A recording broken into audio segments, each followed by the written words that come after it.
اللہ رب العالمین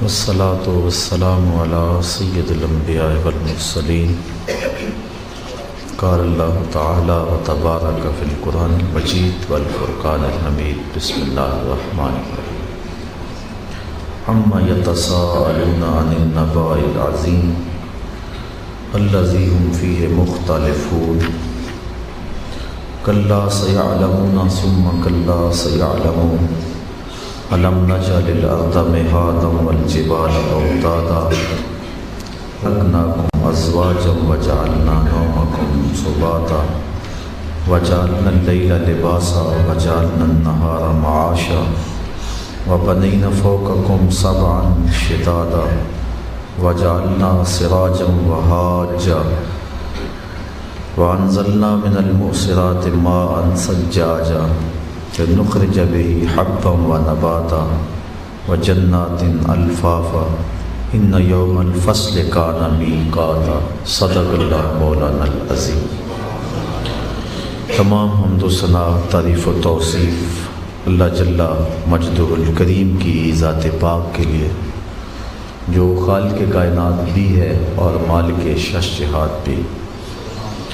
اللہ جل وعلا کی حمد و ثنا کے بعد حضور نبی اکرم شفیع امم رسول محتشم نبی مکرم صلی اللہ علیہ وسلم کے حضور ناز میں اپنی عقیدتوں، ارادتوں اور محبتوں کا خراج پیش کرنے کے بعد واجب الاحترام برادران اسلام، السلام علیکم ورحمۃ اللہ وبرکاتہ۔ سورۃ النبا جو کہ بالاتفاق مکی صورت ہے، تیسرے پارے کا آغاز اس صورت سے ہو رہا ہے۔ یہ 40 آیات پر مشتمل صورت حضور علیہ السلام کے سینہ پر اتری۔ اس میں قیامت کے اس بات پر دلائل اور گفتگو ارشاد فرمائی گئی۔ اسلام کے بنیادی عقیدے 3 ہیں: عقیدہ توحید، عقیدہ رسالت اور عقیدہ آخرت۔ عقیدہ آخرت کا اہل مکہ ڈٹ کے انکار کرتے تھے، تو یہاں اہل مکہ کے اس انکار پر گفتگو فرمائی گئی۔ عما یتساءلون، وہ کس چیز کے بارے میں سوال کرتے ہیں؟ عن النبأ العظیم، بڑی خبر کے بارے میں۔ الذی هم فیہ مختلفون، جس میں ان کا باہمی اختلاف ہے۔ کلا سیعلمون، ان قریب جان جائیں گے۔ ثم کلا سیعلمون، ہاں ان قریب جان جائیں گے۔ الم نجعل الارض مہادا، کیا ہم نے زمین کو بچھونا نہ بنایا؟ والجبال اوتادا، اور پہاڑوں کی میخیں نہ بنائیں؟ وخلقناکم ازواجا، اور تمہیں جوڑا جوڑا نہ بنایا؟ وجعلنا نومکم سباتا، اور ہم نے تمہاری نیند کو سامان راحت نہ بنایا؟ وجعلنا اللیل لباسا، اور رات کو پردہ پوش بنایا؟ وجعلنا النہار معاشا، اور دن کو معاش کے لیے بنایا؟ وبنینا فوقکم سبعا شدادا، اور تمہارے اوپر 7 مضبوط چنائیاں لگا دیں؟ وجعلنا سراجا وہاجا، اور ہم نے وجعلنا سراجا وہاجا، اور ہم نے تمہارے لیے سورج کو روشنی دینے والا اور حرارت دینے والا بنایا۔ وانزلنا من المعصرات ماء ثجاجا، اور ہم نے بادلوں سے تمہارے لیے پانی نازل کیا تاکہ تمہارے لیے دانے بھی اگائیں اور سبزیاں بھی اگائیں۔ وجنات الفافا، اور گھنے باغ بھی اگائیں۔ ان یوم الفصل کان میقاتا، بے شک یہ فیصلے کا دن ہے، یہ طے ہو چکا ہے، یہ آ کے رہے گا۔ نبا کہتے ہیں، حضرت امام راغب المفردات کے اندر لکھتے ہیں، خبر عظیم کو نبا کہتے ہیں، بڑی خبر، عظمت والی خبر۔ تو یہ سوال کرتے تھے کہ یہ نئی خبر سنی ہے کہ قیامت آئے گی، حالانکہ یہ ایک حقیقت ہے، تھوڑا سا بھی غور کیا جائے تو انسان اس حقیقت کا انکار نہیں کر سکتا۔ لیکن کفار کو جب اپنے جھوٹے عقائد کی دیواریں اور بنیادیں ڈولتی نظر آئیں تو انہوں نے قرآن کو بھی تمسخر بنا لیا، اور اپنی مجالس کے اندر قرآن مجید نے جن عقائد کو پیش کیا اس کو تمسخرانہ انداز کے اندر پیش کرتے تھے، اور کہتے تھے کہ وہ بڑی خبر کے بارے میں سنا ہے کہ قیامت آئے گی۔ تو اس انداز کے ساتھ جو ہے وہ اس بات کو، اس کے اثر کو زائل کرنے کے لیے وہ اس کو بھی تمسخر کے انداز میں دیکھتے تھے۔ تو ارشاد فرمایا اما یتساءلون عن النباء العظیم، وہ کس چیز کے بارے میں سوال کرتے ہیں؟ پھر خود ہی فرمایا وہ بڑی خبر کے بارے میں سوال کرتے ہیں۔ اس بڑی خبر کے سے مراد کیا ہے؟ مفسرین اس پر 3 قول بیان فرمائے۔ ایک تو اس سے نبوت مراد ہے حضور صلی اللہ علیہ وسلم، اور الذی ہم فیہ مختلفون، وہ اس میں اختلاف کرتے تھے، انکار کرتے تھے۔ تو بعض نے کہا کہ اس میں ان کا اختلاف نہیں تھا، بلکہ بیک زبان وہ کہتے تھے کہ آپ نبی نہیں ہیں، اس لیے اس سے نبوت مراد نہیں ہے، بعض نے یہ کہا۔ دوسرا قول یہ ہے کہ اس سے مراد قرآن مجید ہے، کہ وہ قرآن مجید میں اختلاف کرتے تھے۔ بعض نے اسی بات کو یہاں بیان کیا کہ قرآن مجید کو بھی وہ اللہ کی مخلوق، اللہ کا کلام نہیں مانتے تھے اور انکار کرتے تھے، اور اس میں ان کا اختلاف نہیں تھا۔ آگے فرمایا الذی ہم فیہ مختلف، لیکن امام راضی یہاں لکھتے ہیں کہ قرآن مجید کے بارے میں ان کا اختلاف تھا، ان کی رائے قرآن مجید کے بارے میں ایک نہیں تھی۔ بعض کہتے تھے یہ شعر ہے، بعض کہتے تھے یہ سحر ہے، جادو ہے، بعض کہتے تھے یہ کہانت ہے، اور بعض کہتے ہیں یہ پچھلوں کی کہانیاں ہیں۔ ان کے آپس میں ہی قرآن مجید کے بارے میں جو انکار کے انداز تھے اس میں بھی اختلاف تھا، اس لیے فرمایا کہ الذی ہم فیہ مختلفون، جس کا انکار کرتے ہیں اس میں تو وہ خود مختلف ہیں۔ جب حج کا موسم قریب آیا نا تو ولید بن مغیرہ نے اپنے گھر میں، یہ چچا لگتا تھا ابو جہل کا، ابو جہل ولید کا بھتیجا لگتا ہے، تو اس نے، یہ بڑا تھا عمر میں، اس نے سب کو اپنے ڈیرے پہ بلایا، کہا کہ لوگ دور دور سے آتے ہیں اور اس شخص کے قریب آتے ہیں، تم انہیں روکتے ہو لیکن تمہارے بیان آپس میں نہیں ملتے۔ ایک کہتا ہے کہ یہ جادوگر ہے، اس کے قریب نہ جانا، دوسرے چوک میں ایک بندہ کہتا ہے اس کے قریب نہ جانا، یہ شاعر ہے، تیسرا کہتا ہے یہ کاہن ہے۔ تو یار آج ہم یہ طے کرنا ہے کہ بات ہم نے ایک کہنی ہے، ہماری باتوں میں اختلاف ہوتا ہے، آنے والا بندہ سوچنے پہ مجبور ہو جاتا ہے کہ ہر بندے کی رائے الگ الگ ہے، تو چلو دیکھیں تو صحیح کہ وہ ہے کیا، اور جو اس کے قریب جاتا ہے پھر اس کا ہی ہو کے رہ جاتا ہے۔ آج کی میٹنگ کا ایجنڈا یہ ہے، غرض و غایت یہ ہے کہ آج ہم نے طے کرنا ہے کہ بات ہم نے ایک کرنی ہے، سب نے، جس چوک میں بھی، گلی میں بھی، جس جگہ پہ بھی ہم کھڑے ہوں گے، ہماری رائے ایک ہونی چاہیے تاکہ ہماری بات مؤثر ہو۔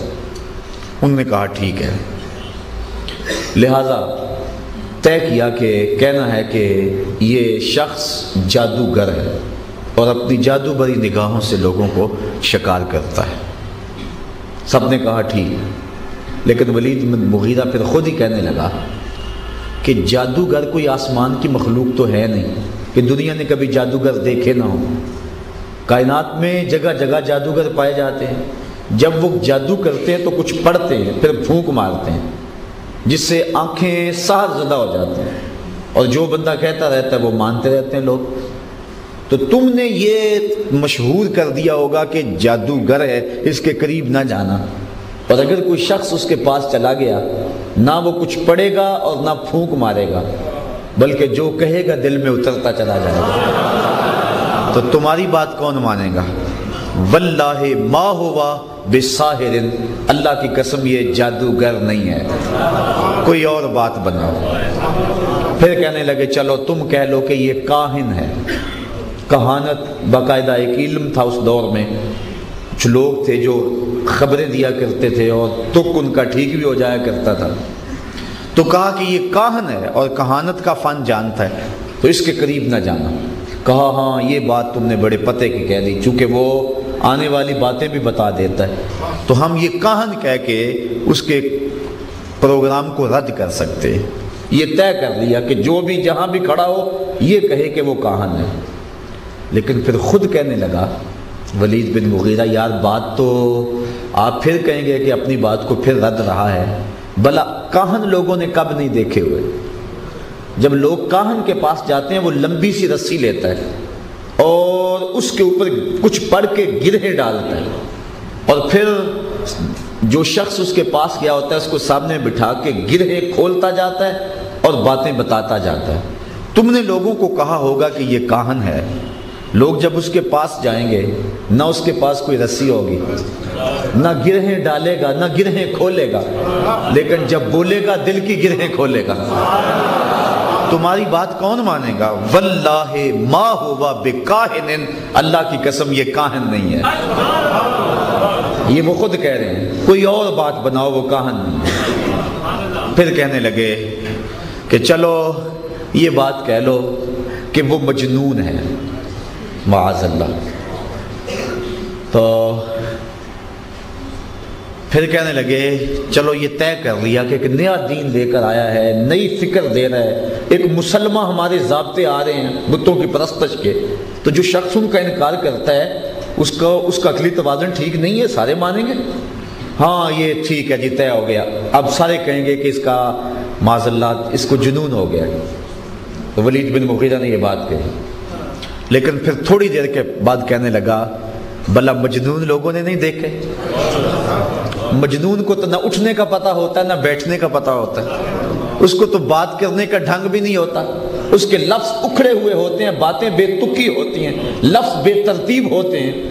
لیکن جب وہ بولتا ہے تو لہجے کا حسن لوگوں کے دل میں اترتا ہے. جب وہ بات کرتا ہے تو اس کی ایک ایک بات جو ہے وہ تولی ہوئی ہوتی ہے. تم نے لوگوں کو کہا ہوگا کہ یہ مجنون ہے، لوگ جب جائیں گے اس کی تو ایک ایک ادا سے دانش پھوٹتی ہے، اس کے تو ایک ایک انداز سے عقل و بینش کے چراغ طلوع ہوتے ہیں، اور تم کیسے کہو گے کہ وہ مجنون ہے؟ واللہ ما ہوا بمجنون، اللہ کی قسم یہ مجنون نہیں ہے، بات کوئی اور بناؤ. پھر کہنے لگے اچھا شاعر کہہ لو. سب کہنے لگے ہاں اس کے کلام میں بڑا حسن ہے تو ہم شاعر کہہ لیتے ہیں. یہ بات جو ہے وہ سب کی سمجھ میں آئے گی کہ واقعی وہ شاعر ہے اور اپنی تغزل بری باتیں، اپنے جو ہے وہ لفظوں کو سجا سجا کے ہمارے سامنے پیش کرتا ہے اور اپنی شاعرانہ گفتگو سے دلوں کو قریب کر لیتا ہے، لبھا لیتا ہے. لیکن ولید بن مغیرہ کہنے لگا تم مجھے کہو گے تو صحیح کہ بار بار پھر بول پڑتا ہے. بات یہ ہے بھلا شاعر عربوں نے دیکھے نہیں؟ گھر گھر تو شاعر ہے، بلکہ ہر بندہ شاعر ہے، اور اگر کوئی شاعر نہیں ہے تو شاعری کے اسلوب کو ضرور جانتا ہے. شاعری تو پابند ہے قوافی اوزان ردیف کی، اور تم نے لوگوں کو بتایا ہوگا کہ یہ شاعر ہے، نہ وہ قافیہ جوڑے گا، نہ وہ ردیف بندی کرے گا، نہ وہ ثنائے بدائے استعمال کرے گا، نہ وہ مختلف بحول پہ گفتگو کرے گا، بلکہ جب وہ بولے گا تو اس کا ایک ایک جملہ دلوں میں گھر کرتا چلا جائے گا. وہ شاعری بھی نہیں ہوگی لیکن شاعری بھی اس پہ قربان ہوگی. تو تمہاری بات کون مانے گا؟ واللہ ما ہوا بشاعر، اللہ کی قسم وہ شاعر نہیں ہے، بات کوئی اور بناؤ. لیکن پھر کہنے لگی اور بنائیں کیا؟ پھر شاعر کہیں تو شاعر نہیں، ساحر کہیں تو ساحر نہیں، مجنون کہیں تو مجنون نہیں، کاہن کہیں تو کاہن نہیں. اب سارے خاموش ہیں، سکوت مرگ طاری ہے. ضمیر اندر سے کہہ رہا ہے نبی ہی کہہ دو نا. اور کیا کہنا ہے، نبی ہی کہو نا، جب وہ ہے ہی نبی، نہ وہ شاعر ہے، نہ وہ ساحر ہے، نہ وہ جادوگر ہے، نہ وہ کاہن ہے، نہ وہ مجنون ہے۔ تو انہوں نے مختلف اس پہ رائے قائم کی، لیکن خیر انہوں نے طے کیا کہ شاعر کہہ دینا یہ بات قریب قریب ہے اور لوگ شاید تمہاری اس بات کے قریب آ جائیں۔ تو اللہ تعالیٰ نے فرمایا کہ اس نبأ عظیم کے بارے میں سوال کرتے ہیں، یعنی قرآن کے بارے میں، تو الذی ہم فیہ مختلفون، ان کا آپس میں اختلاف ہے۔ وہ ایک موقف تو آپ خود ہی پیش نہیں کر سکتے کہ اس کو شاعری کہیں، اس کو کہانت کہیں، اس کو جو ہے وہ اساطیر الاولین کہیں، اس کو کیا کہیں، ان کے بارے میں ان کی اپنی رائے ہی جمع نہیں ہے۔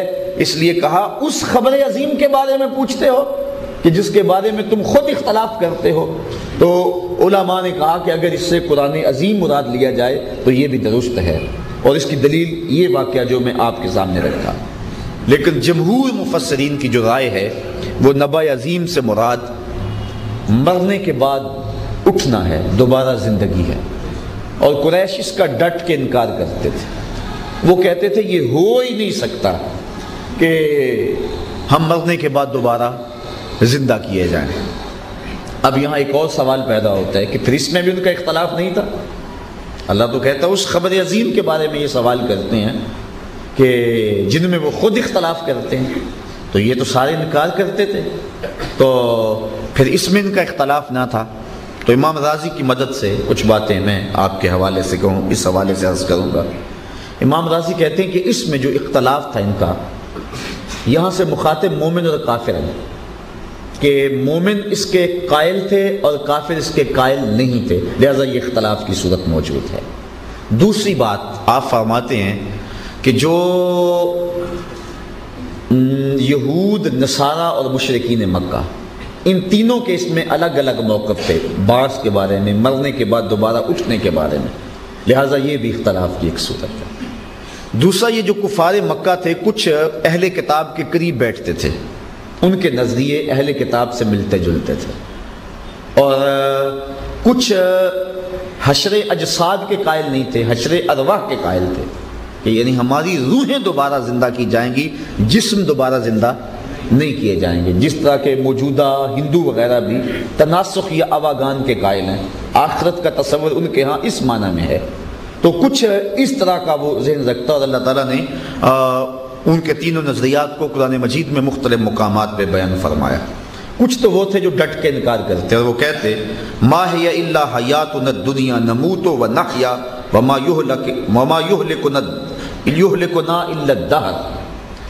وہ کہتے ہیں کہ ہماری زندگی اس کے علاوہ جو ہے وہ یہ نہیں ہو سکتی، ہماری زندگی کہ ہم مریں اور جئیں اور یہ زمانہ ہلاک ہو جائے۔ وہ کہتے ہیں یہ ہو ہی نہیں سکتا، یہ کائنات کے اندر تغیر و تبدل نہیں ہو سکتا، یہ صدیوں سے آسمان کے اوپر ستارے چمک رہے ہیں، سورج اور چاند اس کے اوپر دمک رہے ہیں، زمین کا فرش بچھا ہوا ہے، تو کیا یہ ستارے ٹوٹ کے گر جائیں گے؟ یہ کیا سورج بجھ جائے گا؟ کیا یہ چاند کی چاندنی ختم ہو جائے گی اور یہ آسمان بے رونق ہو جائے گا؟ کیسے ہو سکتا ہے؟ جب صدیوں سے ہم دیکھ رہے ہیں کہ یہ ایسے ہی ہے تو یہ ایسے ہی رہے گا۔ کوئی بھی انقلاب اور کوئی بھی حادثہ اس کے نظام میں تغیر و تبدل نہیں کر سکتا، لہٰذا وہ ڈٹ کے کہتے تھے کہ قیامت آ ہی نہیں سکتی، اور ہم جو ہے وہ اگر چلے جائیں گے تو بس موت ہے، یا زندگی ہے یا موت ہے، اور موت کے بعد دوبارہ زندگی ہم کو نہیں ملے گی۔ یہ تھا ایک نظریہ ان کا، اور وہ سورہ یاسین کے اندر اللہ تعالیٰ نے بیان فرمایا، وہ کہتے ہیں من یحیی العظام وهو رمیم، کہ کون ہڈیوں کو اٹھائے گا جب کہ وہ ریزہ ریزہ ہو جائیں گے، گل سڑ جائیں گے، تو ان گلی سڑی ہڈیوں کو زندگی کون بخشے گا؟ یہ ان کی سوچ تھی، اور جس پر وہ بڑے زور سے بات کیا کرتے تھے۔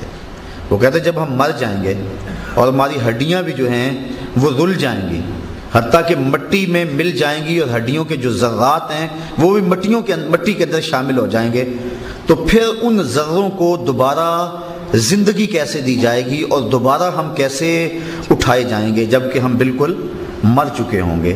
یہ ان کا خیال تھا، یہ ان کی سوچ تھی، جس کی اللہ تعالیٰ جل شانہ نے قرآن مجید کے اندر تردید فرمائی ہے۔ اب غور کیجیے وہ کیا کہتے ہیں۔ وہ کہتے ہیں جب ہم مر جائیں گے اور ہماری ہڈیاں زمین میں مل جائیں گی.